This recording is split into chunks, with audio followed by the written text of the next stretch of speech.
बिस्मिल्लाहिर्रहमानिर्रहीम अस्सलाम वालेकुम। I hope you all are doing well. आज हम बात करने जा रहे हैं रेशो और प्रोपोर्शन के बारे में। ठीक है, सबसे पहले रेशो को डिस्कस करें कि रेशो क्या। ये एक मैथमेटिकल कॉन्सेप्ट है जिसके अंदर दो या दो से ज्यादा एक जैसी क्वांटिटीज के कंपैरिजन होता है। ठीक है, हम सिंपली कह सकते हैं इट इज द कंपैरिजन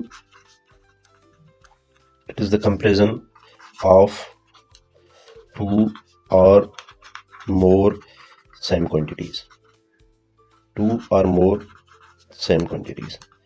ठीक है, it is the comparison of two or more same quantities.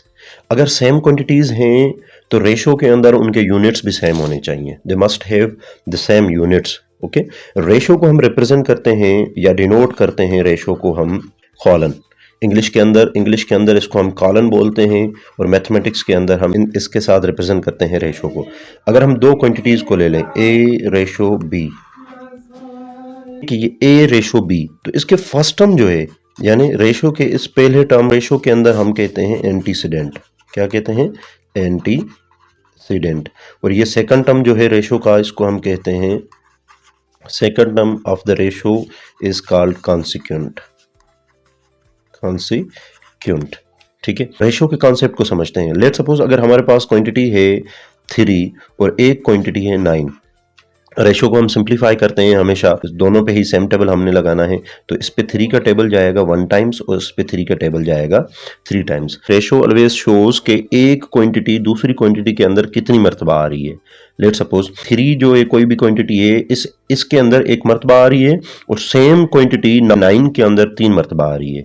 ठीक है, तो ये होता है और रेशो। अब रेशो के कुछ अकसाम होते हैं। लेट सपोज एक क्लास के अंदर इन स्टूडेंट्स 30 हैं। ठीक है, टोटल स्टूडेंट्स जो हैं वो 30 हैं, उसमें से बॉयज जो हैं 16 और जो गर्ल्स हैं वो हमारे पास हैं 14। ठीक है, अब ये इन दोनों का अगर हम रेशो करें, ये होगा टोटल और ये होगा पार्ट्स। इस टोटल के ये दो पार्ट्स हैं, बॉयज गर्ल्स। अगर हम बॉयज का रेशो करें गर्ल्स के साथ, कितने हैं 16 और गर्ल्स कितनी है 14। 8 टाइम्स जाएगा 2 का टेबल और यहाँ पे 2 का टेबल जाएगा 7 टाइम्स। इसका मतलब ये है कि अगर बॉयज 8 हैं क्लास में तो गर्ल्स की जो क्वांटिटी है वो फिर 7 हो जाएगी। ठीक है, तो this is called boys to girls ratio. इसी तरीके से हम होल टू गर्ल्स या होल टू बॉयज भी कर सकते हैं। लेट सपोज यहाँ पे हम लिखते हैं टोटल स्टूडेंट्स और यहाँ पे हम लिखते हैं boys.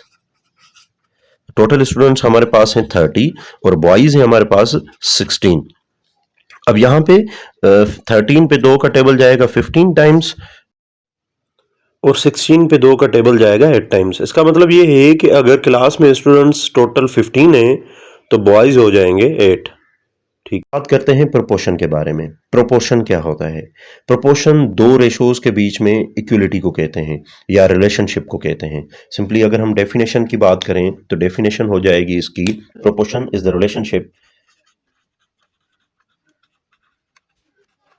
Relationship of two ratios, और हम कह सकते हैं equality of two ratios.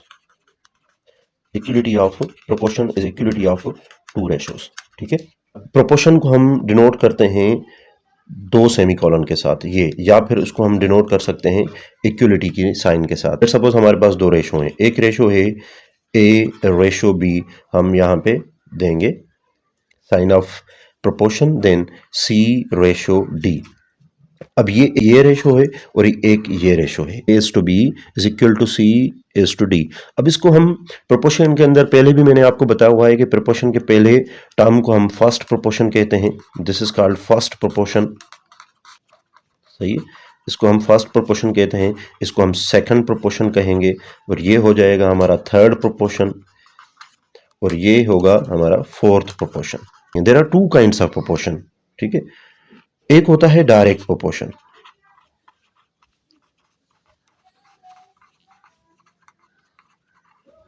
Direct proportion क्या होता है?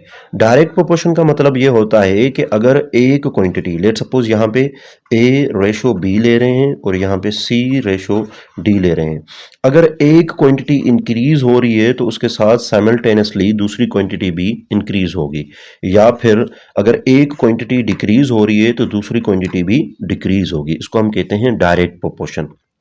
जिसको हम अगर हम कहें कि A is directly proportional to B, अगर A इंक्रीज तो B भी इंक्रीज होगी, अगर एक डिक्रीज होगी तो B भी डिक्रीज होगी। ठीक है, लेट्स सपोज मैंने परचेज की पेन्स, उसकी मुझे कॉस्ट पड़ी, अगर 5 पेन्स हैं तो उसकी कॉस्ट मुझे पड़ी है 50 रुपीज़। उसी तरीके से अगर मैंने 10 पेन्स यानी 10 पेन्स खरीदनी है तो वो मुझे पड़ेंगी 100 रुपीज़ की, क्योंकि यहाँ पे अगर इसकी क्वांटिटी इंक्रीज हो रही है तो सिमिलरली उसकी कॉस्ट भी इंक्रीज होगी। This is what the direct proportion is.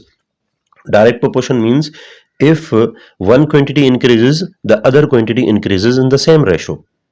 Okay, if one quantity decreases, the other quantity will also decrease in the same ratio.